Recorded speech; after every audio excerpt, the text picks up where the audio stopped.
अस्सलाम वालेकुम दोस्तों। एशिया कप के एक आम से ग्रुप मैच के बाद क्रिकेट का मैदान अचानक सियासत के उखाड़े में बदल गया। भारत के कप्तान सूर्या कुमार यादव, जिनसे तवक्को की जा रही थी कि वो सिर्फ क्रिकेट की बात करेंगे, उन्होंने ऐसी गुफ्तगू की जिसके असरात क्रिकेट पे बराह रास्त असर करेंगे।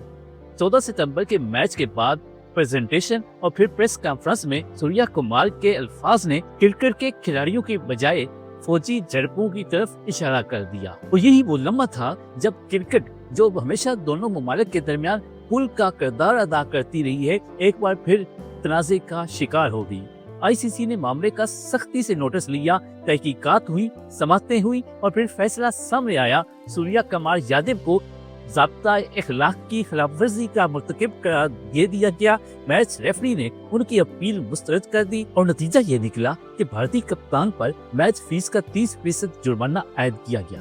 कहानी यही खत्म नहीं होती। उसी रोज पाकिस्तान के 2 खिलाड़ी भी कटहरे में खड़े कर दिए गए। साहबजादा फरहान, जिन्होंने लिस्ट सेंचुरी के बाद गन सेलिब्रेशन की, और हारिस रऊफ, जिनके मैदान में दिए गए इशारे कैमरों की आंख ने महफूज कर लिए। बाज़ हलकों ने तियारा गिराने की अलामत करार दिए और यूं दोनों पाकिस्तानी खिलाड़ियों पर भी सवाल उठ गए। क्रिकेट के मैदान में बनने वाले चंद इशारे और चंद सेकंड का ये जश्न अब तनाज़े बन चुके हैं। जी हाँ, पाकिस्तान के खिलाड़ी साहबजादा फरहान और हारिस रऊफ आज आईसीसी के कटहरे में खड़े थे। समाअत मुकम्मल हो चुकी है और उसी दौरान दोनों खिलाड़ियों ने अपने अपने अंदाज में न सिर्फ अपना दिफा किया, बल्कि कई मौकों पर मैच रेफरी को लाजवाब भी कर दिया। उस समाअत का सबसे बड़ा मौजू था हारिस रऊफ का 6-6-0 का इशारा और साहबजादा फरहान की गन सेलिब्रेशन। मैच रेफरी ने सवाल किया, आपने बार बार 6-0 का इशारा क्यों किया? भारतीय बोर्ड कहता है कि इसके पीछे कुछ और ही मतलब था। हारिस रऊफ ने मुस्कुरा कर कहा, भारतीय बोर्ड खुद बताए कि आखिर 6-0 का मतलब क्या हो सकता है। रेफरी ने संजीदा लहजे में कहा, लोगों को लगता है कि आप इस इशारे को किसी और चीज से जोड़ रहे थे। हारिस का जवाब कड़कदार था, तो फिर आप ही बता दें या वो बता दें कि मैं किस चीज से जोड़ रहा था।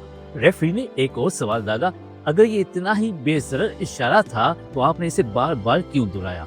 हारिस ने नरमी मगर दो टोक अंदाज में वजाहत की, ये इशारा सिर्फ और सिर्फ मेरे फैंस के लिए था, खुशी का इजहार था, उसके अलावा इसका कोई मतलब नहीं था। दूसरी जानब साहबजादा फरहान भी अपने मौक़िफ़ पर डट गए। उन्होंने कहा, मैं पठान हूँ, हमारे यहाँ खुशी में गन सेलिब्रेशन एक रवायत है, मैंने भी सिर्फ उसी खुशी को अपने अंदाज में मनाया। मैच रेफरी ने एतराज उठाया, ये क्रिकेट का मैदान था और लगता है आपका इरादा मुखालिफ टीम को कुछ दिखाने का था। फरहान ने फौरन याद दिलाया, क्या धोनी और विराट कोहली दोनों माजी में गन सेलिब्रेशन नहीं कर चुके? अगर उन्होंने किया तो आज मेरे करने पर एतराज क्यों? रेफरी ने फिर कहा, आपका मैच जिस माहौल में हुआ, भारत का उस पर एतराज है। फरहान ने दिलेरी से पलट कर कहा, तो फिर ये बताएं, धोनी और कोहली के मैच में क्या खास माहौल था? और उनका जश्न क्रिकेट था तो मेरा जश्न सियासत कैसे बन गया? समाअत खत्म हुई तो कमरे में एक बोझल खामोशी छा गई। मैच रेफरी ने बस इतना कहा, मुखालिफ टीम और बोर्ड को एतराज से इस मामले पर फैसला दिया जाएगा। अब सबकी नजर आईसीसी पर थी।